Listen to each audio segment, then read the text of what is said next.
Gold, trusted gold buyers. మీరు తాకట్టు పెట్టిన బంగారాన్ని విడిపించి ఈ రోజు ఉన్న మార్కెట్ ధరకు కొనబడను.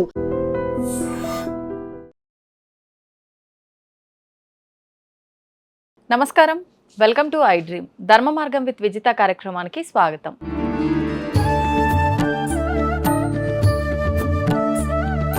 ప్రస్తుతం మనతో పాటు ఉన్నారు దత్తాత్రేయ మరియు గణపతి ఉపాసకులు, ప్రముఖ జ్యోతిష్య పండితులు మురళీధర శర్మ గారు. ఇప్పుడు వారితో మాట్లాడి మరిన్ని విషయాలు తెలుసుకుందాం.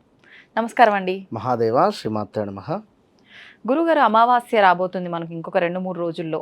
అసలు ఈ అమావాస్య యొక్క ప్రత్యేకత ఏంటి? ఆ రోజు మనం ఎటువంటి విధానాలు ఆచరించాలో తెలియజేయండి.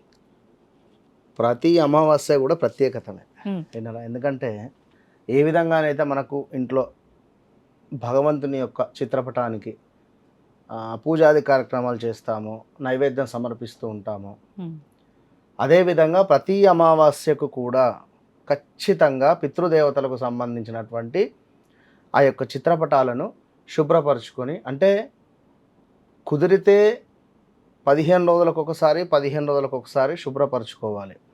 లేదు అనుకుంటే అమావాస్య టు అమావాస్యకు, ప్రతి అమావాస్యకు కూడా పితృదేవతలు తప్పకుండా వారి యొక్క కుటుంబాన్ని చూడడానికి కానీ, వారి యొక్క మనవళ్ళు కానీ, మనవరాళ్ళు కానీ, కొడుకులు కానీ, వారు వీరి పేర్లపై చేసేటువంటి సేవ, లైక్ అన్నదానం కానీ, వస్త్రదానం కానీ, కనీసం వారి ఫోటోలను శుభ్రపరిచి ఒక పూలమాలను వేసి కాస్త వారి వారి పద్ధతుల ప్రకారంగా గంధము, భస్మతోటను, బొట్టును పెట్టేసి ఆ యొక్క ఫోటోకు చక్కగా ఒక దీపారాధన చేసి,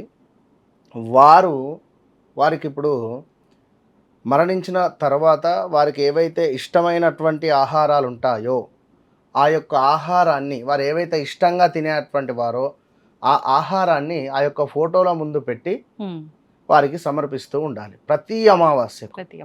ఇప్పుడు ఈ యొక్క జ్యేష్ఠ మాసము మనకు ముగింపు, ఇటు ఆషాఢ మాసము ప్రారంభము అయ్యేటువంటి యొక్క అమావాస్యను విశేషంగా పితృదేవతలకు సమర్పించినటువంటి అమావాస్య ఇది. కనుక ఈ అమావాస్య రోజు ఒకవేళ వారు ఏ తిథి నాడు మరణించారు అనేటువంటిది తెలియకున్నా, తిథి ప్రకారంగా కొందరు చేసుకుంటూ ఉంటారు.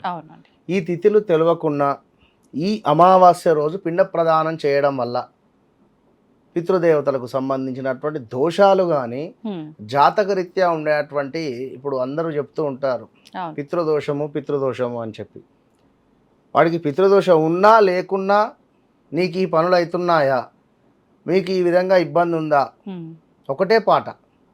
సో పితృదోషం అది ఎట్లా మనం నిర్ధారణ చేసేది? అవునా కాదు? ఇప్పుడు జాతకం ఉండేటువంటి వారికి ఏమిటి, సూర్యుడు శని పరస్పరం చూసుకున్న, సూర్య శనులు వారి అంటే సూర్యుని ఇంట్లో శని ఉన్నా, శని ఇంట్లో సూర్యుడు ఉన్నా, ఇట్లాంటి ఈ యొక్క సబ్జెక్ట్ ప్రకారంగా చూసుకోవాల్సినటువంటి పరిస్థితి. మరి జాతకం లేదు, మరి ఎట్లా? సో అలాంటి వారి కోసము ఈ అమావాస్యల రోజు మనము పరిహారం చేసుకోవాలి. ఏమిటయ్యా? శరీపోయినటువంటి వారి పేర్ల మీద ఏమైనా అన్నదానము కానీ, వస్త్రదానం కానీ, ఇందాక చెప్పినటువంటి, కుదిరితే దగ్గరలో ఉండేటువంటి ఏవైనా మనకు పుణ్యక్షేత్రాలు, లైక్ ఇప్పుడు విజయవాడ, ఇటు పోతే ధర్మపురి. ఇక్కడ మనకు ధర్మపురి ఏమిటి అంటే అటు తెలంగాణలో దక్షిణ వాహిని, అంటే దక్షిణం వైపుగా ప్రవహించేటువంటి గోదావరి. ఇట్టి ప్రదేశంలో పిండ ప్రదానాలు, ఎందుకంటే అందరూ కాశీకి వెళ్ళలేరు పాపం. సో దగ్గరలో ఉండేటువంటి దగ్గరికి వెళ్ళి ఖచ్చితంగా కూడా స్నానాన్ని ఆచరించి ఈ అమావాస్య రోజు, ఇది 25వ తారీఖు అమావాస్య ఉంది, 24వ తారీఖు మనం సాయంకాలం నుండి మొదలయ్యేటువంటి అమావాస్య 25 సాయంకాలం వరకు అయిపోతుంది.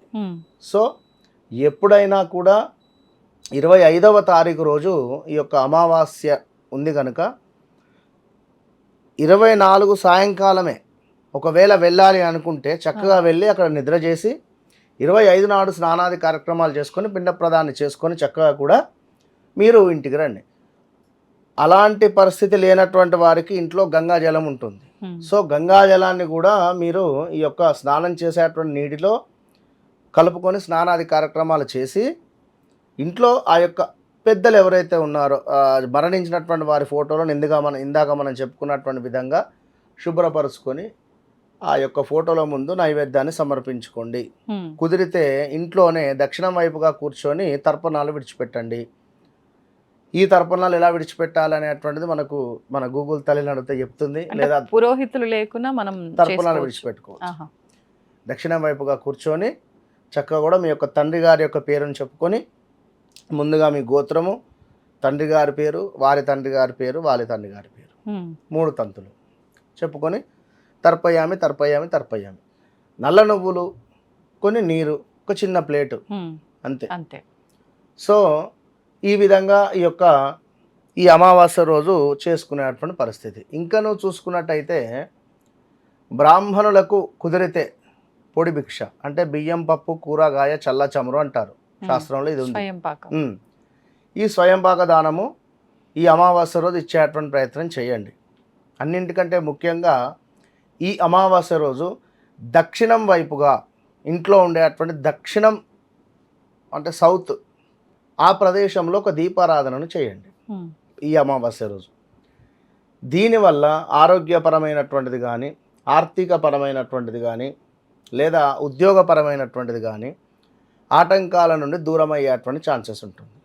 ఎట్ ద సేమ్ టైం కుదిరితే ఈ అమావాస్య ఆరుద్ర నక్షత్రంతో మనకు ఎండ్ అయ్యేటువంటి పరిస్థితి. సో శంకరునికి సంబంధించినటువంటి అభిషేకం చేసుకున్నా కూడా విశేషమైన ఫలితం ఉంటుంది.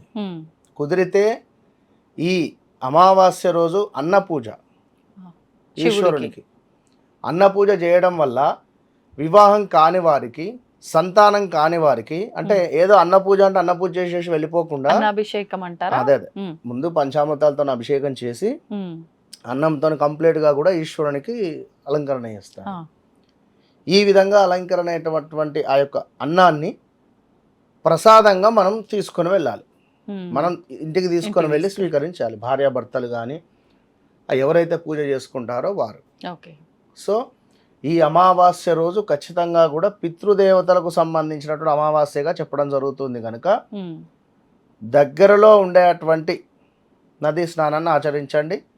కుదిరితే ఆ యొక్క పిండ ప్రదానం చేయించుకునేటువంటి ప్రయత్నం చేయండి. ఒకవేళ బ్రాహ్మణులు అందుబాటులో ఉంటే ఇంటికి పిలుచుకొనైనా, ఇంట్లో అయినా పిండ ప్రదానం చేయండి. నూతనంగా గృహం నిర్మించాం, 1 year కాలేదు, చేయకూడదు ఎట్లాగూ. అదేవిధంగా ఏదైనా వివాహం జరిపించాం, చేయకూడదు 1 year వరకు. అవును, కనుక అంటే శుభకార్యం జరిగిన ఇంట్లో ఖచ్చితంగా 1 year వరకు గృహ ప్రవేశమైన ఏదైనా పనికిరాదు. సో ఒకవేళ ఈ సందర్భంలో మీరుంటే బయట ఎక్కడైనా జరిపించుకోండి, బయట చేయించవచ్చు. ఇంట్లో చేయకూడదు, బయట చేయించుకోవచ్చు. ఇంట్లో చేయకూడదు, బయట మీరు కూడా అంటే పాల్గొనకూడదు. బట్ మీ యొక్క తండ్రి అంటే ఎలాగో అన్నదమ్ములు వాళ్ళు వీరు ఉంటారు. సో మీ వంశానికి అభివృద్ధి, ఇప్పుడు ఒకటే వంశంలో అన్నదమ్ములు ఉన్నారు, తమ్ముని కొడుకులు కానీ తమ్ముడు కానీ మంచి డెవలప్లో ఉంటాడు, అవును, అన్నగారు డెవలప్లో కానీ పెద్దగా మనీ పరంగా కానీ ఆరోగ్య పరంగా కానీ డౌన్ఫాల్ అయ్యేటువంటి సిచ్యువేషన్ ఉంటుంది. ఎందుకు? వారి కర్మలు. కనుక ఇలాంటివి కొన్ని చేసుకోవడం వల్ల అందరికీ బాగుంటుంది. ఇప్పుడు అన్నయ్య వివాహం జరిపించాడు అనుకుందాం వారింట్లో, సో తమ్ముడు తప్పకుండా ఈ అమావాస్యను వినియోగించుకోవాలి ఇట్లాంటి కార్యక్రమంలో. ధన్యవాదాలండి, చాలా మంచి విషయాలు తెలియజేశారు. మొత్తం మీద ఈ అమావాస్య రోజు ఈశ్వరునికి అన్న పూజ, పితృదేవతలకు తర్పణాలు, వారి ఫోటోలను దించి చక్కగా కూడా ఎక్కడో పైన పెట్టినటువంటి ఫోటోలను చక్కగా కిందికి దించండి. కొందరు పూజా మందిరంలో కూడా పెడుతూ ఉంటారు, అలా పెట్టకూడదు, విన్నరా? సో వీరే మనకు ఏ విధంగా ఒక్క రోజు అనేటువంటిది కానీ, ఒక నెల అనేటువంటిది కానీ, ఒక సంవత్సరం అనేటువంటిది కానీ ఏ విధంగా ఉంటుందో పితృదేవతలకు అమావాస్య టు అమావాస్య ఒకటే రోజు వారికి, విన్నరా? కనుక అట్టి అమావాస్య రోజు ఖచ్చితంగా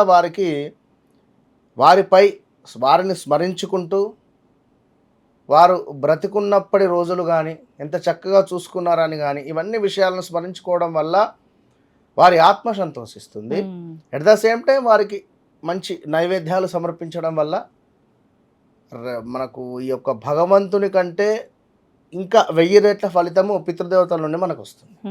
అట్లా అంటే మనం వాళ్ళకి చేయాల్సిన క్రతువులన్నీ కరెక్ట్ గా చేస్తే ఖచ్చితంగా వాళ్ళ ఆశీర్వాద బలం మన పైన ఉంటే సూపర్ గా ముందుకు వెళ్తాం చక్కగా మనం. ఉంటుంది. అంతే. ధన్యవాదాలండి. మహాదేవ. దీన్ని తవ్వండి, తవ్వుతూనే శివలింగం. పరమాత్మకు జీవా సరే దాన్ని అట్లా కప్పేసేయండి, చూపించదండి. Krishna is there. మూర్తి పూజ కాదు, సాక్షాత్ బ్రజేంద్ర నందన భగవాన్ ఉన్నారు మూర్తిలో. ఏమీ ఆశించకుండా ఆరాధించే వాళ్ళు కూడా ఉన్నారా ప్రభుజీ? నిజమైన భక్తి అంటే మనకు తెలియదు కాబట్టి